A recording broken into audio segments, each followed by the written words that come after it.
Mahina pa ang boses ko. Ayan. Ang dami ng hotdog. Hotdog, bawang sibuyas, itlog. Magsasangag ako, guys. Inubos ko na tong hotdog kasi hindi ko na maalala kung kailan expiration nito. Pero nung ano ko lang to binili, December, November. Ito pa yung pinanghalo ko sa spaghetti. Itong hotdog na to. Ay, cheese.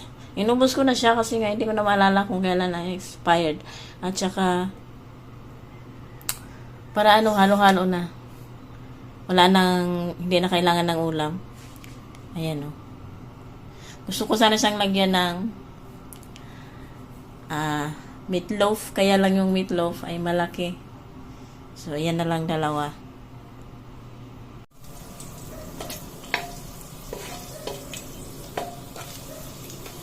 Ano ba tawag dito, guys? Sa gagawin ko? Hatsilog o hatsilog na tinamad o sinipag?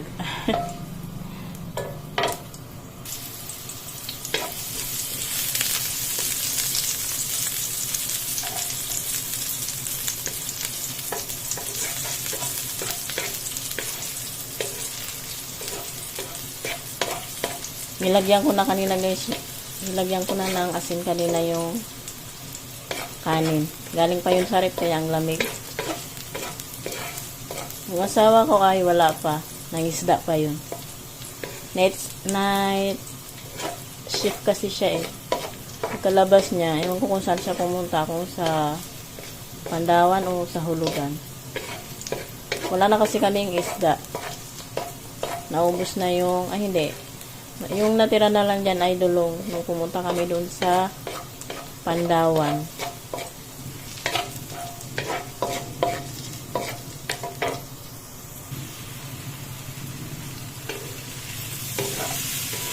Ituin ko tong hotdog.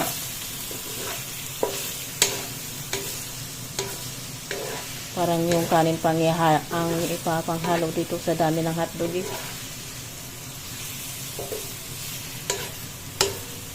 Wala na kasi yung ano nito, yung plastic ba, yung packaging niya. Ilagay ko na kasi ito sa container sa ice cream.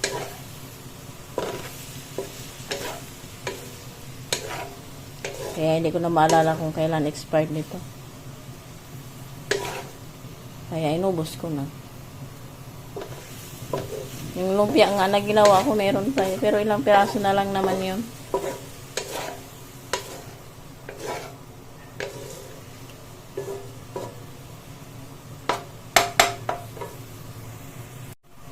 Ilagay ko na, guys, yung itlog. Wala lang mantika. Tuyo na. Sinipsit na lang hotdog. Kunti lang kasi nilagay ko, kaya okay na yan.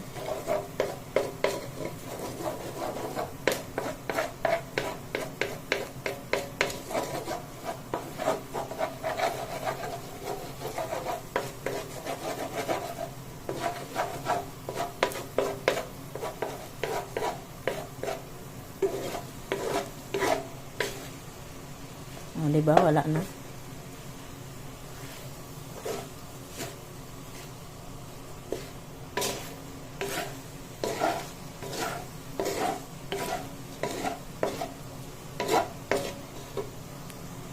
Lagay ko na, guys, yung kanin. May kusmekos ko lang kasi mga ano pa.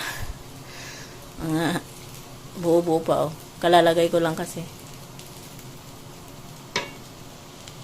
Yan na, guys, namekos-mekos ko na. Antayin ko lang siyang lutuin ko pa ng matagal-tagal hanggang sa masunog. Gusto ko, guys, yung may tipo-tipo, kung alam nyo yun. Sunog sa ilalim. Ang crispy kasi nun eh. Pero mukhang hindi mangyayari kasi nasa ilalim ay yung itlog oh.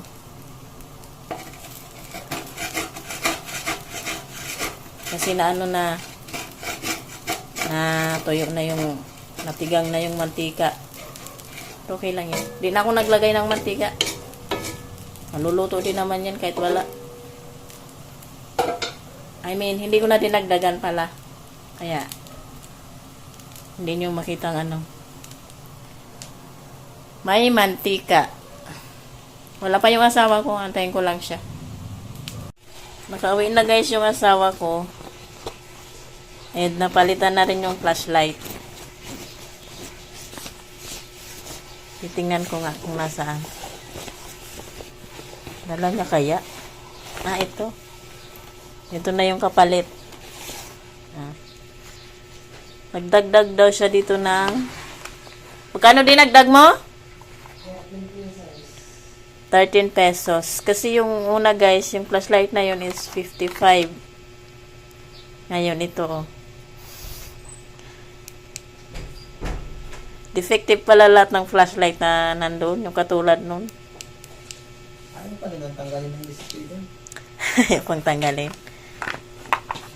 So yan, ayan. Ayan o. Liwanag. Kita. Oh, yan o.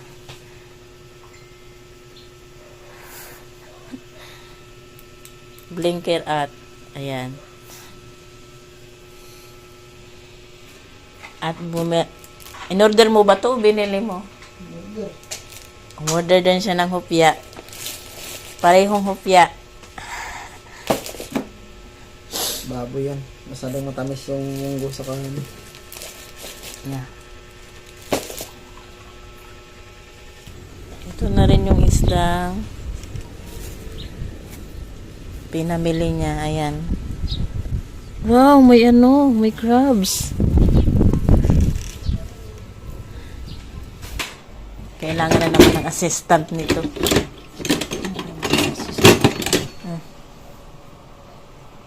Bunting. May crabs ka palang binili. Wow, magkano? Nakaka-LL ah. 130 lang yan.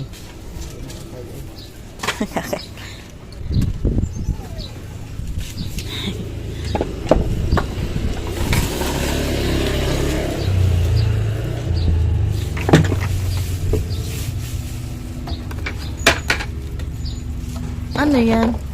Puro naman yan, di mo makain. Ay, Grabe siya, hindi makain. okay. Sugo, 170. Putik limang piraso. Ay, 170? 5 piraso. Oh, May crabs. my favorites. Bigaps. 100. Ew. Ew. Ito, 150. Yan ba yung sinasabi mong ano? Oh, malit na ano. Yun lang.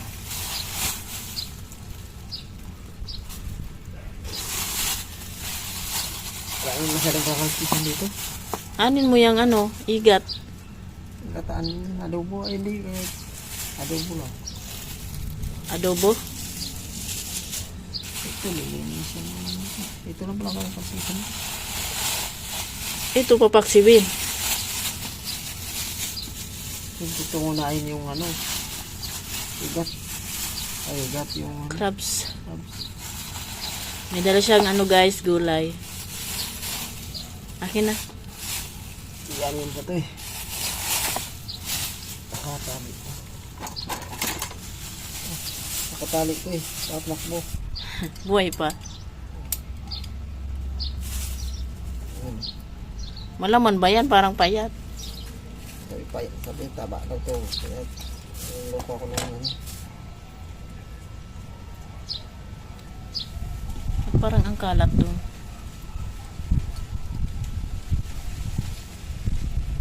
Tanggalan niya lang guys ng straw kasi may mga tali oh. Hindi mo tanggal. Kumabinta lang. Sabi mataba.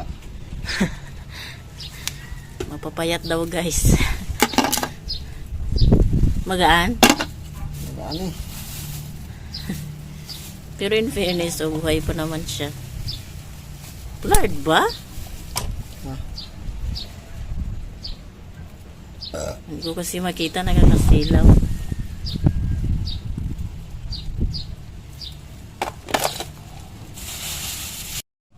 Ito na guys yung alimango.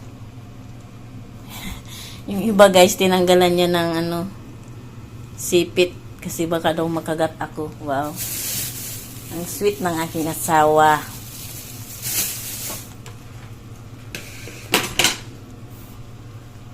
Yung papa ko guys, dati, nung bagets pa, nakagat din ako nito. Ang ginawa ng papa ko, kinagat niya rin yung kagat. Ito, yung kumagat sa daliri ko, as in nakakagat pa sa daliri ko, itong kagat niya, kinagat din ng papa ko. Ayan, ito yung gulay na binili ng asawa ko. Okra, sitaw, at ayun yung kalabasa. Yung gata nandun sa rep. Asinan ko muna to. Ayan na guys.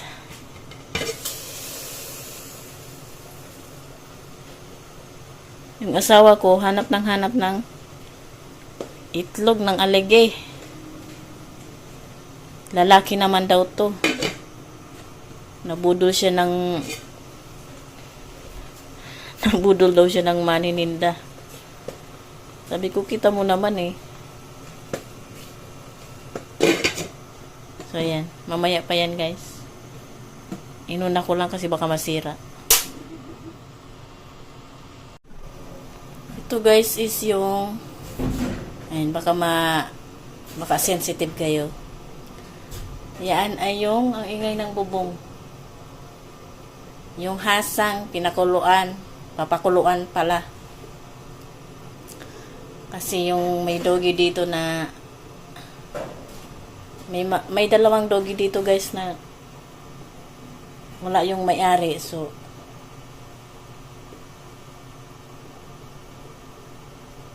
pinapakain namin. Kasi nakakaawa. Yung isa nakatali, yung isa, kung nakita nyo kanina habang naglilinis siya, nakadungaw. Kung narinig nyo rin kanina na dumating, ay hindi pala, dumating yung asawa ko, umiiyak.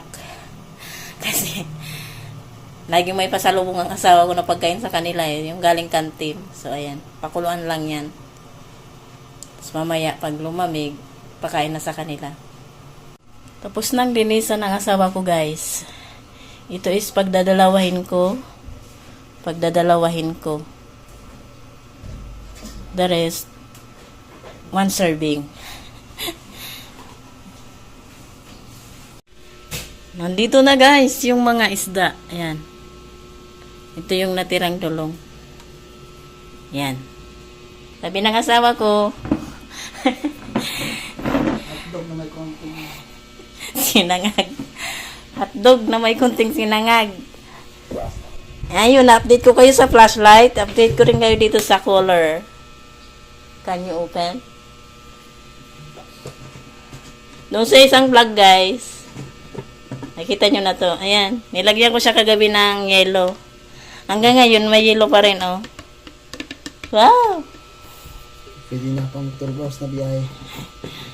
12 hours ba? 16. 16 hours na biyahe. Tamang-tama, 2 truck na yellow ang pwedeng ilagay dito. Hanggang inyo pa to.